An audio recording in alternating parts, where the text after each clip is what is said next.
নাহমাদুহু ওয়া নুসাল্লি আলা রাসূলিহিল কারীম আম্মা বা'দু ফাআউযু বিল্লাহি মিনাশ শাইতানির রাজীম বিসমিল্লাহির রাহমানির রাহিম ওয়া'তাসিমু বিহাবলিল্লাহি জামিআন ওয়া লা তাফাররাকু সাদাকাল্লাহুল আযীম।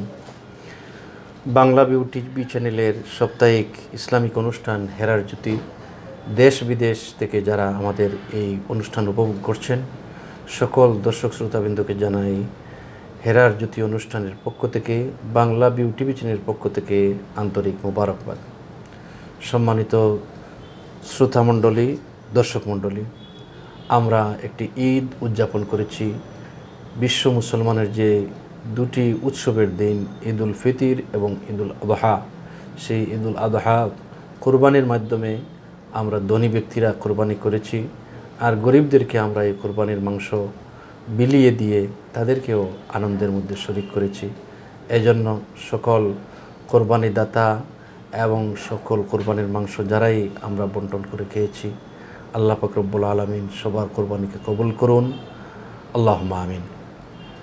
সম্মানিত দর্শকবৃন্দ, আজকে আমরা অত্যন্ত গুরুত্বপূর্ণ একটি বিষয়ে আলোচনা পেশ করার জন্য আপনাদের সামনে দাওয়াত দিয়ে আমাদের স্টুডিওতে আমন্ত্রণ জানিয়েছি। দারুল কোরআন মাদ্রাসা মেজরটিলা মাদ্রাসার সিনিয়র মুহাদ্দিস এবং সিলেটের ঐতিহ্যবাহী শিবগঞ্জ কেন্দ্রীয় জামে মসজিদের সম্মানিত ইমাম ও খতিব হযরত মাওলানা এহতেশামুল হক কাশিমি সাহেবকে আমরা আমাদের স্টুডিওতে আমন্ত্রণ জানিয়েছি। আপনাকে অসংখ্য মোবারকবাদ।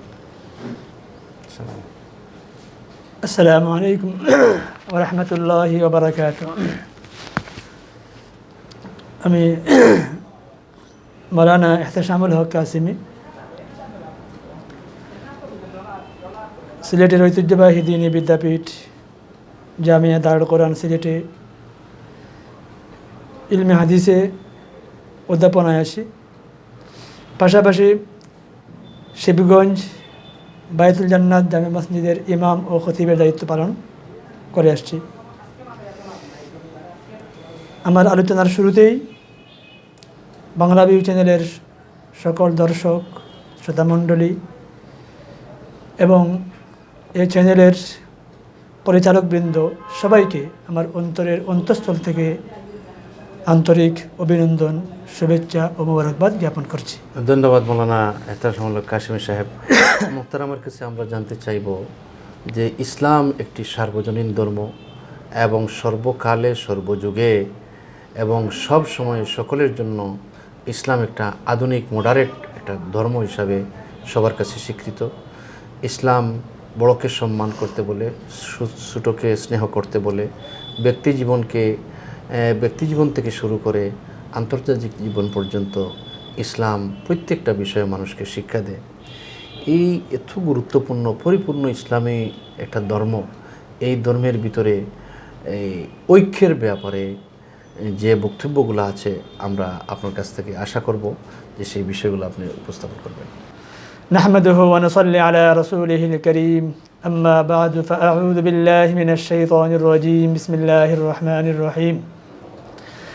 ওয়া'তাসিমু বিহাবলিল্লাহি জামিআন ওয়া লা তাফাররাকু।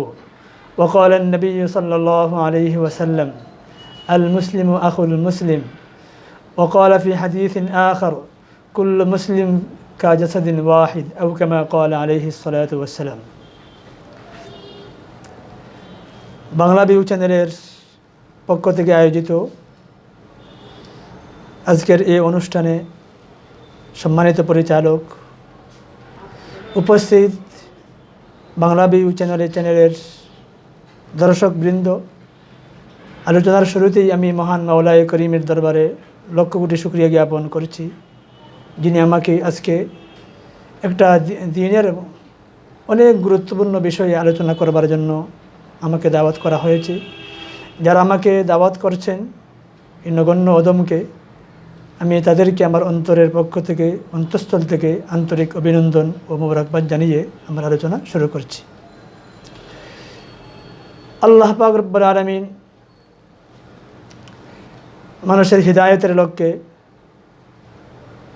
ইসলাম ধর্ম উপহার স্বরূপ দুনিয়াতে পাঠাইছেন। দুনিয়াতে ইসলাম ছাড়াও মানবপ্রসূত মানবরচিত আরও অনেক ধর্ম আছে। এই সব ধর্ম থেকে শুধুমাত্র ইসলাম ধর্মটাই আল্লাহর কাছে মনোনীত। এ মর্মে আল্লাহ পাক রব্বুল আলামিন কোরআনে করিমের সূরা আলে ইমরানের একটি আয়াতে পরিষ্কার ভাষায় দুনিয়ার সমস্ত মানুষকে জানাই দিয়েছেন, ইন্নাদ-দীন ইনদাল্লাহি আল ইসলাম, যে আল্লাহর কাছে একমাত্র ইসলাম ধর্মই মনোনীত। ওমান ইয়াবতাগি গায়রাল ইসলামি দীনান ফালান ইউকবালা মিন, যারা এই ইসলাম ধর্ম ছাড়া অন্য কোনো ধর্ম তালাশ করবে বা ধর্ম গ্রহণ করবে, আল্লাহর কাছে তা গ্রহণ হবে না, এবং যারা গ্রহণ করবে তারা পরকালে ক্ষতিগ্রস্তদের অন্তর্ভুক্ত হবে। প্রিয় উপস্থিতি, দুনিয়াতে ইসলাম ধর্ম ছাড়াও আরও অনেক ধর্ম আছে। আমি আগেই বলেছি যে এর কিছুটা মানব রচিত, মানব প্রসূত, আবার আরও কিছু ধর্ম আছে যেগুলোর একসময় এগুলো আল্লাহ প্রদত্ত ছিল, কিন্তু পরবর্তীতে তাহারিফ, তাবদ্দুল, তাগাইয়ুরের মানে পরিবর্তনের মাধ্যমে মানুষ বিকৃতি করে আল্লাহ প্রদত্ত এইসব ধর্মকে, এই ধর্মের আকার এবং আকৃতিকে তার অবস্থান থেকে একদম ছিন্ন করে ফেলেছে। মানে ধর্মের মৌলিক যে সমস্ত বিধিবিধান, যে মৌলিক যে আবেদন ছিল বা মৌলিক যত মানে বিষয় আসা ছিল, হুকুম হাকাম ছিল, এসবগুলো মানুষ নিজ থেকেই নিজের সুবিধা পরিবর্তন করে দিয়েছে। যেমন আমাদের সামনে বা ইহুদি ধর্ম, খ্রিস্টান ধর্ম, এগুলো কিন্তু একসময় মানে আল্লাহ প্রদত্ত ছিল, বা আল্লাহর পক্ষ থেকে অনেক জলিল কদর আম্বিয়া নবীর মাধ্যমে এই ধর্মগুলো সারা দুনিয়াতে প্রচারিত হয়েছিল। কিন্তু যখন ইসলাম ধর্ম আগমন হলো, তখন এইসব ধর্ম এই নবী মুহাম্মদ সাল্লাল্লাহু আলাইহি সাল্লামের আগমনের মধ্য দিয়ে এগুলো রহিত হয়ে গেছে। কিন্তু এই রহিত হয়ে যাওয়া ধর্ম এক শ্রেণীর মানুষ এগুলো লালন করে নিজ থেকে আরও অনেক কিছু লাগাইছে, কমাইছে, বাড়াইছে, পরিবর্তন করে দিয়েছে। তো পবিত্র ইসলাম ধর্ম যেদিন আগমন করেছে, তার মূল লক্ষ্য এবং উদ্দেশ্য ছিল সমগ্র দুনিয়ার মানুষকে একই প্ল্যাটফর্মে ঐক্যবদ্ধ করা, ঐক্য শৃঙ্খলার একটা বিশেষ পয়গাম নিয়েই ইসলামের আগমন। আর এ কারণেই পবিত্র ইসলাম আগমন করেই মহাগ্রন্থ আল কোরআনের মাধ্যমে আল্লাহ রাব্বুল আলামিন দুনিয়ার সমস্ত মুসলমানদেরকে জানাই দিয়েছেন, ওয়াতাসিমু বিহাবলিল্লাহি জামিআন ওয়া লা তাফাররাকু,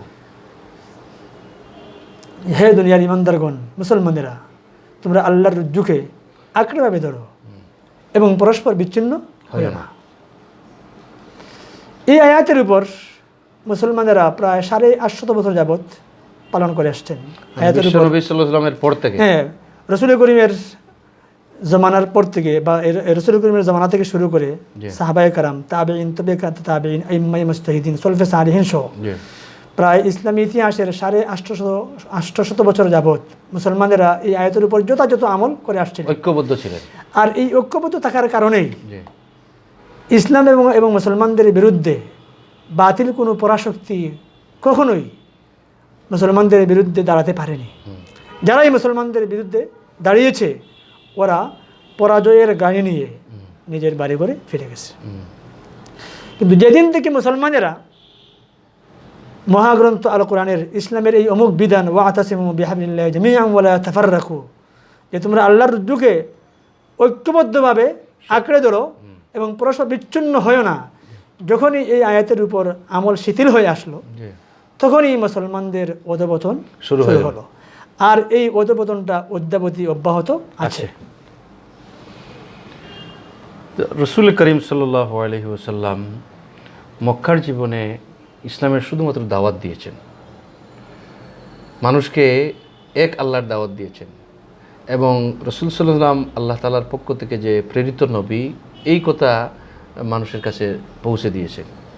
কিন্তু এই দাওয়াতগুলা আল্লাহকে মানুষ মেনেছে, আল্লাহ এক, অনেকে তখনও স্বীকার করত, কিন্তু নবীকে যে নবী হিসাবে, শেষ নবী হিসাবে অনেকে স্বীকার করে নাই। যার কারণে দেখা গেল যে মক্কার মানুষের মধ্যে একটা এই বিশৃঙ্খলা দেখা দিয়েছে।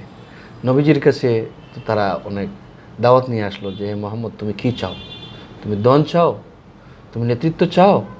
তুমি সুন্দরী মহিলা চাও? তুমি কি যা চাও তা তোমাকে দেওয়া হবে, তুমি তাহলে এই দাওয়াত থেকে তুমি একটু বিরত থাকো। কিন্তু এত সুযোগ সুবিধা এবং এত কিছু পাওয়ার পরে আমাদের নবী সাল্লাল্লাহু আলাইহি ওয়াসাল্লাম বললেন, না, আমার যদি এক হাতে চন্দ্র দেওয়া হয় আর আরেক হাতে যদি সূর্য দেওয়া হয়, তবু আমি এক আল্লাহর দাওয়াত থেকে আমি পিছপা হব না।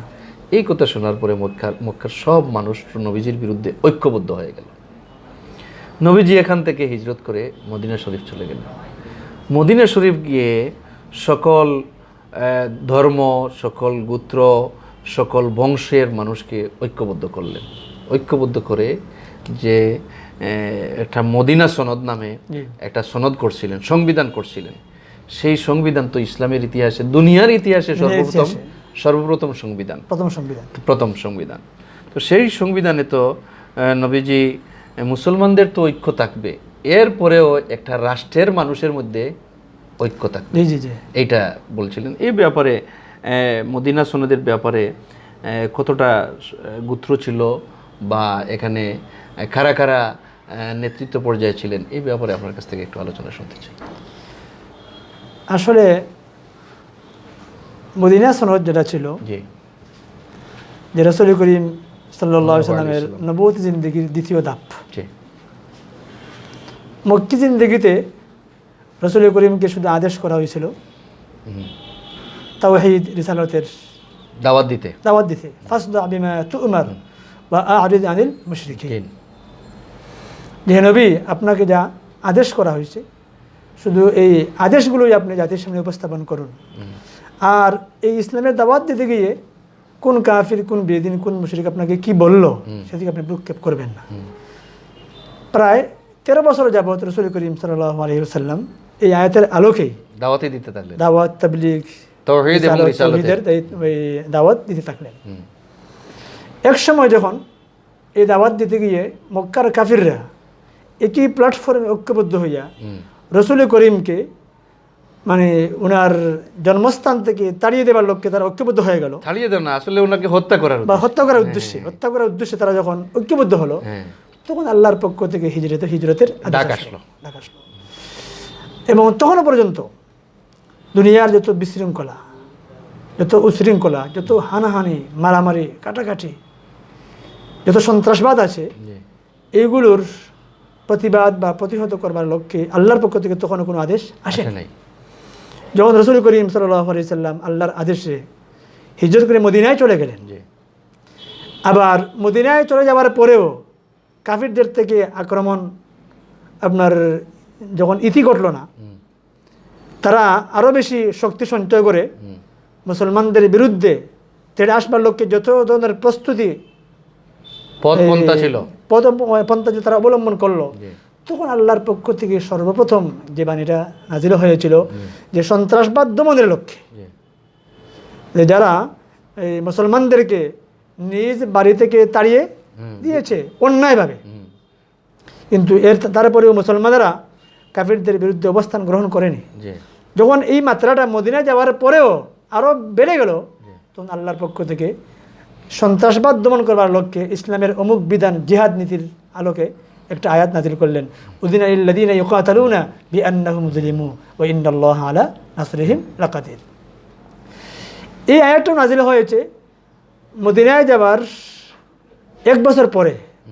মদিনা সনদে ছিল যে মদিনাতে যেসব মুসলমান, মুশরিক, ইহুদ এবং অন্যান্য ধর্মাবলম্বী যারা ছিল, সবাই যাতে প্রত্যেক তার স্বস্ব ধর্ম নির্বিঘ্নে পালন করতে পারে, এর প্রতি মদিনা সনদে বেশি জোর দেওয়া হয়েছিল।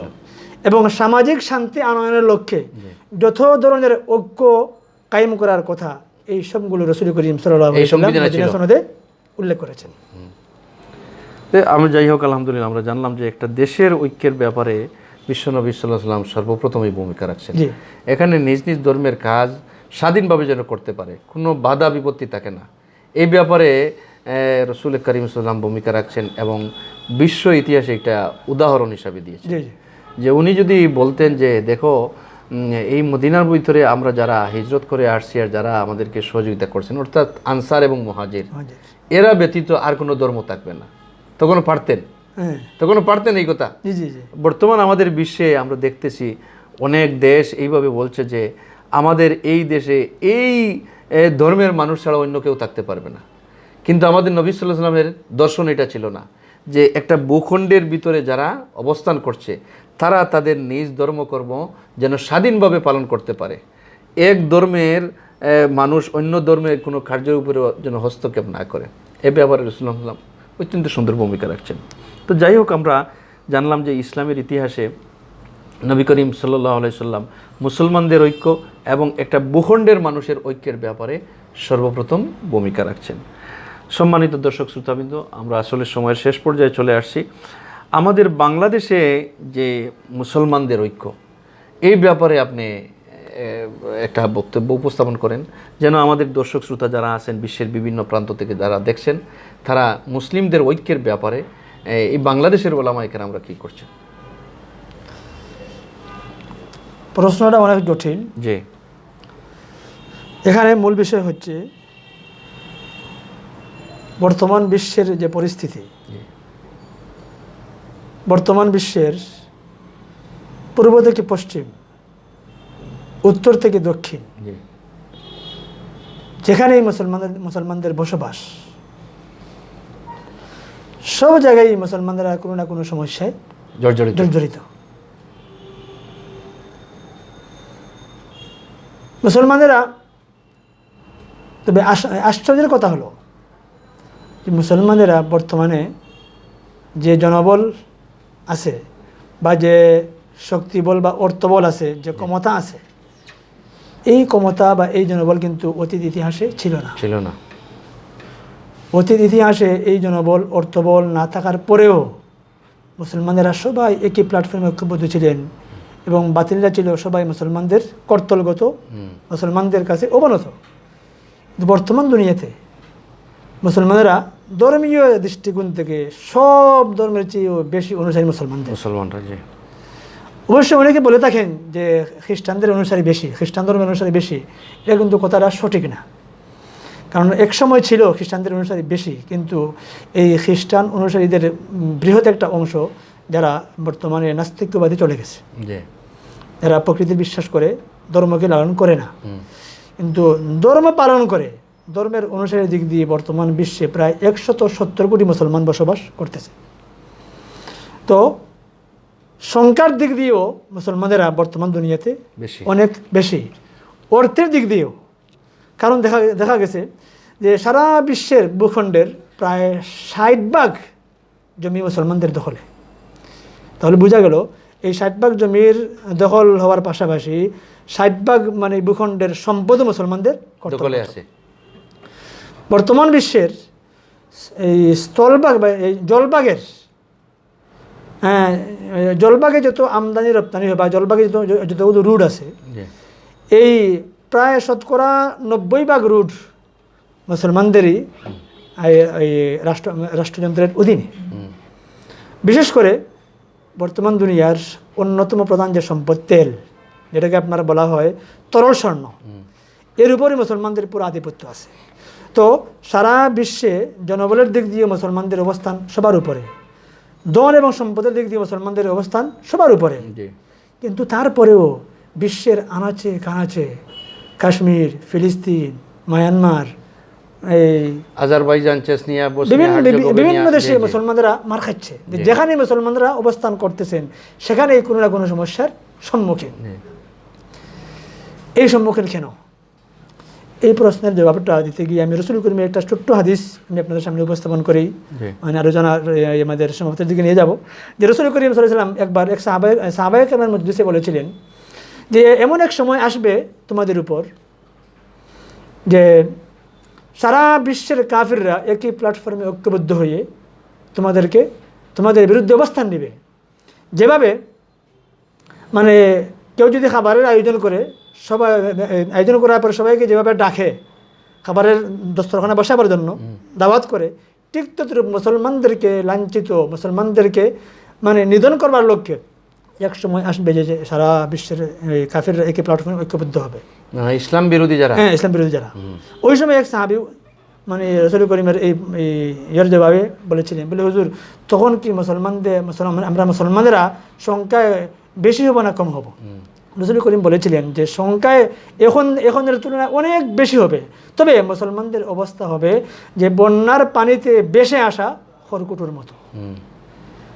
রাসূল করিমের এই হাদিস সামনে নিয়ে আসলে আসলে বাস্তবে কি এই যে রাসূল করিমের এই যে হাদিসের বাস্তবে যে প্রেক্ষাপট বর্তমান দুনিয়াতে বিরাজ করতেছে, যে আমরা সংখ্যার দিক দিয়ে আপনার বক্তব্য থেকে এতটুকু পেলাম যে বন্যার পানিতে যেভাবে বাসমান কচুরিপনা যেভাবে থাকে, অর্থাৎ পৃথক পৃথক, ঐক্যবদ্ধ না। হ্যাঁ, তো বুঝলাম যে মুসলমান সংখ্যার দিক দিয়েও বেশি এবং ভূখণ্ডের দিক দিয়েও বেশি, সম্পদের দিক দিয়েও বেশি, কিন্তু এরপরে মুসলমানদের মধ্যে ঐক্য নাই। তার পিছনে কারণ হইল যে আমাদের ইমান এবং ইসলাম থেকে আমরা অনেক দূরে চলে আসছি। যদিও আমরা 5 ওয়াক্ত নামাজ পড়ি, আমরা কোরবানির সময় এই বছরও বাংলাদেশ এমন পরিস্থিতি নিয়ে একবার ইমাম মালিক রহমতুল্লাহ আলাইহি প্রশ্ন করা হয়েছিল যে মুসলমানেরা এই পরিস্থিতি থেকে উত্তরণের পথ কি। তখন ইমাম মালিক রহমতুল্লাহ আলাইহি অত্যন্ত সুন্দর ভাষায় জবাব দিয়েছিলেন যে মুসলমানদের প্রথম ভাগ, এই মুসলমানদের শেষ ভাগের সংশোধন সে পথেই হবে যে পথে মুসলমানদের প্রথম ভাগের সংশোধন, অর্থাৎ সাহাবায়ে কেরাম, তাবেঈন, তাবেঈ তাবেঈন, যে পথ ও মতের মাধ্যমে সংশোধন হয়েছিল, সেই পথ এবং মত যতক্ষণ পর্যন্ত বর্তমান বিশ্বে ফিরে না আসবে ততক্ষণ পর্যন্ত মুসলমানদের এই অধঃপতন ঠেকানো সম্ভব হবে না। আর সেই পথের নাম হচ্ছে কোরআন এবং সুন্নাহ। শুকরিয়া মোহতারাম, আপনার কাছ থেকে অত্যন্ত গুরুত্বপূর্ণ বিষয়ে শুনলাম। এই ব্যাপারে আসলে আরও বিশদ আলোচনার দরকার এবং বিষয়ে আরও অনেক সময় নিয়ে আলোচনা করার দরকার। আমাদের বাংলাদেশের মধ্যে সর্বপ্রথম এই দেশটি স্বাধীন হওয়ার পরে ঐক্যের সূচনা হয়েছিল, ঐক্য সূচনা করছিলেন আমাদের স্বাধীনতার স্থপতি, এই দেশের স্থপতি বঙ্গবন্ধু শেখ মুজিবুর রহমান। সিরাত মজলিস নামে সকল পথ এবং মতের ওলামায়ে কেরামদেরকে নিয়ে একটি প্ল্যাটফর্ম তৈরি করছে। এটা আমরা ইতিহাসে পেয়েছি। এই জন্য এই ঐক্যকে যদি আমরা আজকে স্মরণ করি বা এই ঐক্যকে যদি আমরা ধারাবাহিকতার সাথে রক্ষা করতে পারি, তাহলে আমাদের এই স্বাধীনতা, সার্বভৌমত্বকে আমরা কারো হাতে তুলে দিতে পারবো না। কারণ আমাদের বঙ্গবন্ধু ডাক দিয়েছিলেন যে যার যা কিছু আছে সব কিছু নিয়ে প্রস্তুত থাকো। এখানে হিন্দু বলেন নাই, মুসলিম বলেন নাই, এই দেশের ভূখণ্ডের মানুষেরকে বলছিলেন যে যার ঘরে যা কিছু আছে সব কিছু নিয়ে প্রস্তুত থাকো। তো সম্মানিত দর্শক শ্রোতাবৃন্দ, আজকে আমরা যদি ঐক্যবদ্ধ থাকতে পারি তাহলে ঐক্যবদ্ধের ফসল হলো পৃথিবীর এমন কোনো দেশ নাই যে দেশ মাত্র 9 মাসে স্বাধীন হয়েছে। আমরা ঐক্যবদ্ধ থাকার কারণে আমাদের দেশটা মাত্র 9 মাসে স্বাধীন হয়েছে। আমরা মুসলমানরাও যদি ঐক্যবদ্ধ থাকতে পারি তাহলে কোনো পরাশক্তি নাই আমাদেরকে দমন করতে পারবে, আমাদেরকে হারাতে পারবে। অবশ্যই আমরা আমাদের গন্তব্যস্থানে পৌঁছতে পারবো। আমরা সময়ের শেষ পর্যায়ে চলে আসছি। দর্শক শ্রোতাবৃন্দ, আপনাদেরকে অসংখ্য মুবারকবাদ জানাচ্ছি এবং বাংলা ভিউ টিভি চ্যানেলের হেরার জ্যোতি অনুষ্ঠানকে বারবার দেখার জন্য আপনাদেরকে আমন্ত্রণ জানাচ্ছি এবং এই অনুষ্ঠানটি ফেসবুকে আপনারা শেয়ার করবেন, অন্যকে দেখার সুযোগ করবেন, সেই আশাবাদ ব্যক্ত করে ছোট্ট মোনাজাতের মাধ্যমে আমরা অনুষ্ঠানের সমাপ্তি ঘটাচ্ছি। মোহতারাম মাওলানা এহতেশামুল হক হাশিমি সাহেব, আপনি আমাদের এই অনুষ্ঠানে স্টুডিওতে আসার কারণে আপনাকে আমরা আমাদের বাংলা ভিউ টিভি চ্যানেলের পরিবার পক্ষ থেকে অত্যন্ত এবং অসংখ্য মুবারকবাদ জানিয়ে শেষ করছি। আল্লাহুম্মা আমিন। রব্বানা যালামনা আনফুসানা ওয়া ইল্লাম তাগফির লানা ওয়া তারহামনা লানাকুনান্না মিনাল খাসিরিন। রাব্বি আন্নী মাসানি আদ-দুররু ওয়া আনতা আরহামুর রাহিমিন। আল্লাহুম্মা আইয়িদিল ইসলাম ওয়াল মুসলিমিন, আল্লাহুম্মা আইয়িদিল ইসলাম ওয়াল মুসলিমিন, আল্লাহুম্মা আনসুরিল ইসলাম ওয়াল মুসলিমিন ওয়াগজুল মান খাযালা দীন মুহাম্মাদিন সাল্লাল্লাহু আলাইহি ওয়াসাল্লাম ইয়া রাব্বাল আলামিন বিরহমাতিকা।